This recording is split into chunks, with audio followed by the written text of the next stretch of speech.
projet Cardio Dakar mis en place pour aider la population sénégalaise à mieux veiller sur la sensibilisation des maladies cardiovasculaires. De ce fait, la digitalisation pour un diagnostic est bien possible.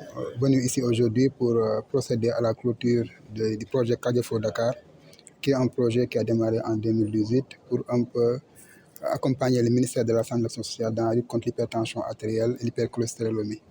Donc, nous avons, à travers la mise en œuvre de ce projet, acquis beaucoup de résultats, notamment la participation des acteurs communautaires dans le dépistage des MNT, surtout l'hypertension artérielle et diabète.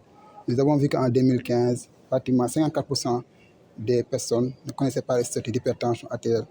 L'hypertension artérielle étant une maladie silencieuse, beaucoup de personnes ne connaissent pas cela. Donc, il est important qu'on procède à ce qu'on appelle la détection précoce. Et cela, nous avons, à travers les acteurs communautaires, formé des acteurs communautaires pour qu'ils aillent dans les ménages, procéder à un dépistage et aussi renforcer la sensibilisation. En dehors de cela, dans le cadre de ce projet-là, nous avons mis en place ce qu'on appelle un outil Saytu Tension, qui est un outil digital qui aujourd'hui nous permet à travers nos smartphones d'avoir de l'information concernant l'hypertension artérielle. Donc ça aussi, ça a été un résultat important que nous avons eu à acquérir. L'autre aspect aussi, c'est par rapport aux données. Nous connaissons la place des données dans la mise en œuvre des politiques de santé.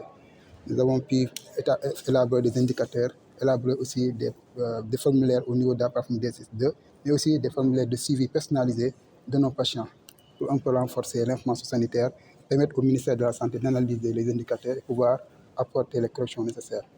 Plus de 700 prestataires de santé ont bénéficié à la formation, ainsi que des équipements dans les structures de santé. L'opportunité de contribuer à la réduction de la mortalité liée à ces affections. Comme vous le savez, la prévalence est très élevée. On parle de 17% en 2022 et aussi la mortalité est à un niveau très élevé pour ce qui est des maladies cardiovasculaires. Donc, c'est le lieu vraiment de remercier le ministère de la Santé à travers la division de lutte contre les maladies non transmissibles qui a été la cheville ouvrière pour cette activité.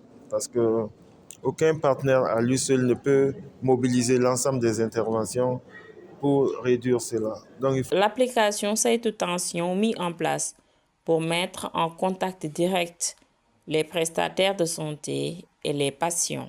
Qui s'appelle Saytu Tension, qui permet de connecter les patients aux prestataires de santé, qui collecte de l'information sur le profil des patients hypertendus et qui permet aux patients et aux prestataires de santé de mieux faire le suivi de ces patients et d'améliorer leurs conditions sur le long terme en leur offrant des services adéquats, des traitements et un suivi approprié.